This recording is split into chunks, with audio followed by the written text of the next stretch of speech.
Welcome to Science Conversations. I'm Kaysie Vokurka. Isn't evolution a fact? Joining me to discuss part one of this topic is Dr. John Ashton. Welcome to the program, Dr. John. Hi, Kaysie. Hi. Dr. John Ashton has written a book entitled Evolution Impossible. And we will be talking about some of the topics in this book, including the 12 reasons why evolution cannot explain the origin of life on Earth. And so you'll hear more about this book as we go along. And I just want to start the topic with asking you, John, evolution obviously, when it's being challenged, one of the most obvious questions that come to people's mind is, but isn't evolution a fact? Isn't that obvious? And so you talk about this in your book. And why do people generally think this?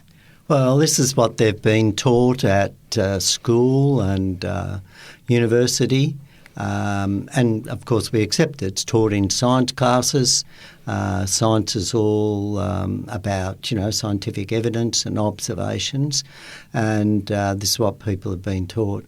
But it's quite fascinating that when we come to actual evolution, it's a term that has a very, very broad meaning.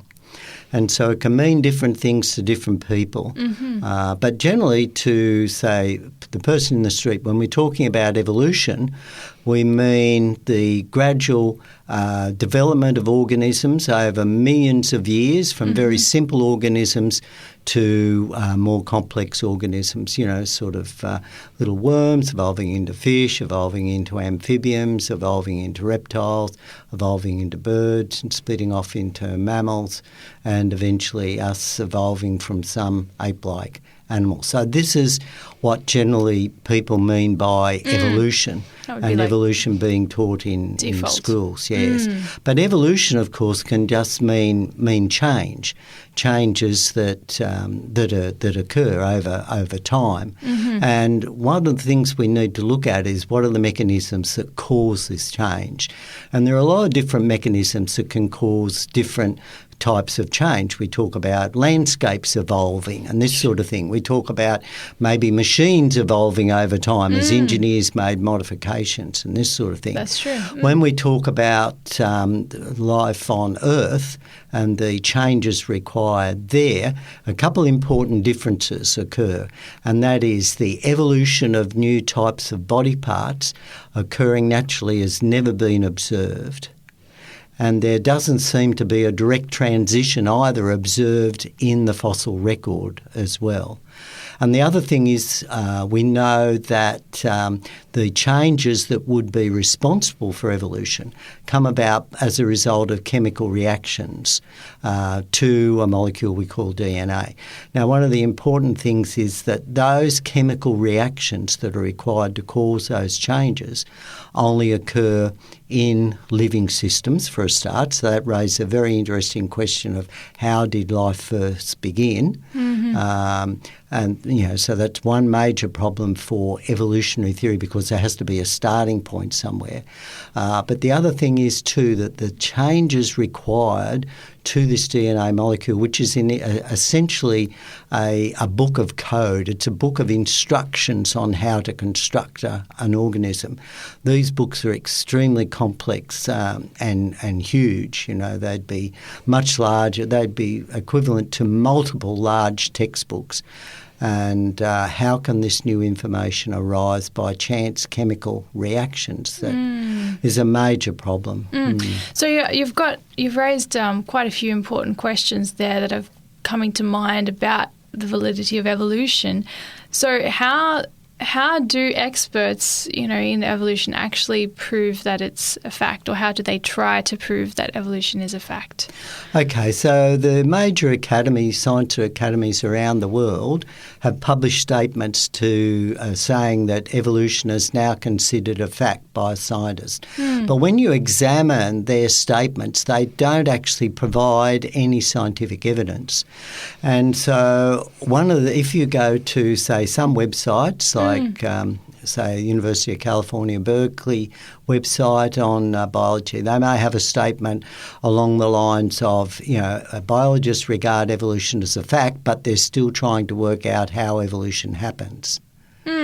And so this is a very, very interesting thing. So scientists have established this position on a basis of faith because they have no other explanation. But to date, there is actually no known mechanism as to how evolution, and when we again talk about evolution, we're talking about the production of new types of body parts, new biochemical reactions, this sort of thing that are required for living systems to occur by chance. That hasn't been observed. And when we look now at the mathematics and the probability and understand more biochemistry, we actually understand that the complexity of those reactions is so huge that it's to be impossible.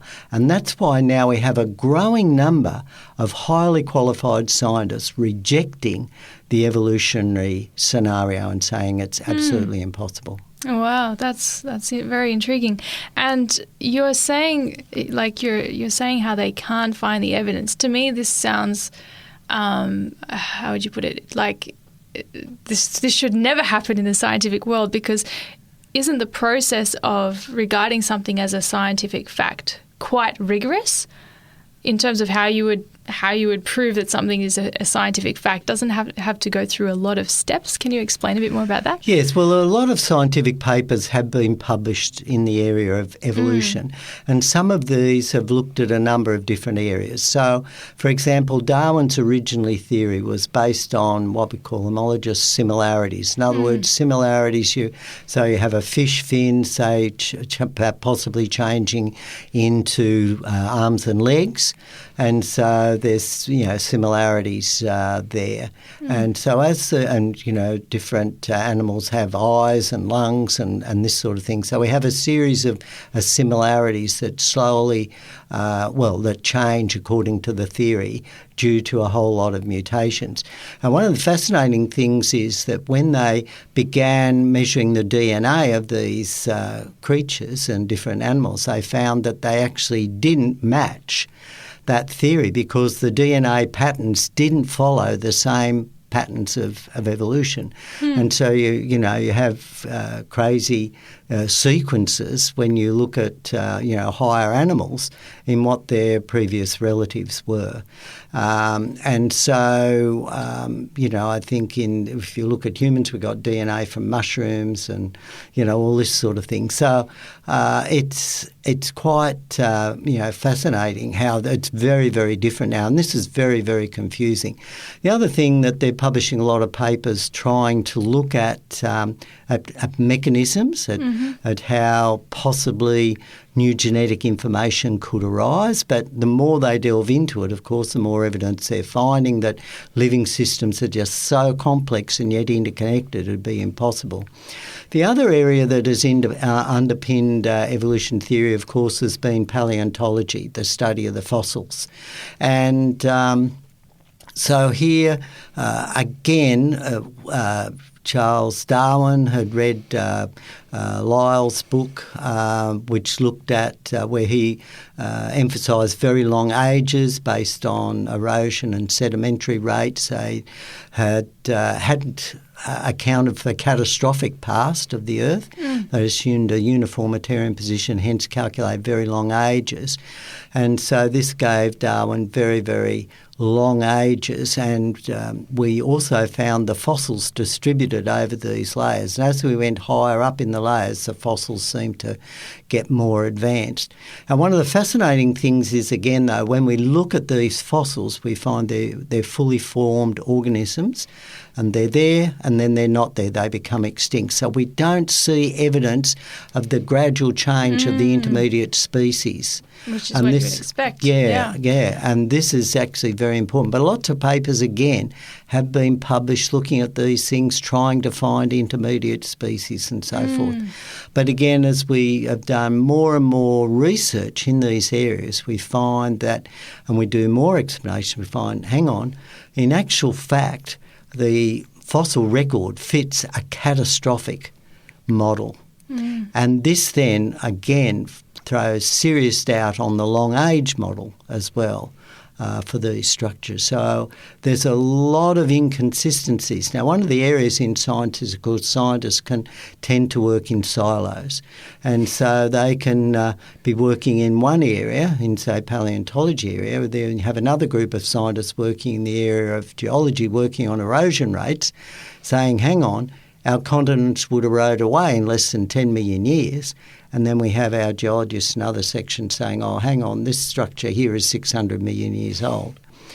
And it's quite fascinating when you look at the published data across the different fields and you find, hang on, we've got massive contradictions here that aren't being pointed out to people. And hence the reason to put the book together. Yeah. No, that's very interesting how you're explaining those things. It seems like even though evolution is considered a fact, it seems like they're still trying to build up evidence that would fundamentally support that as a fact when really that doesn't seem to be showing up. Like there's more holes showing up than conclusive evidence in support. And I guess that is quite a challenge to consider, isn't it, for the scientific community? We're going to continue this conversation with you very shortly. And next time we're going to continue to dive into the question, isn't evolution a fact? So be sure to join us.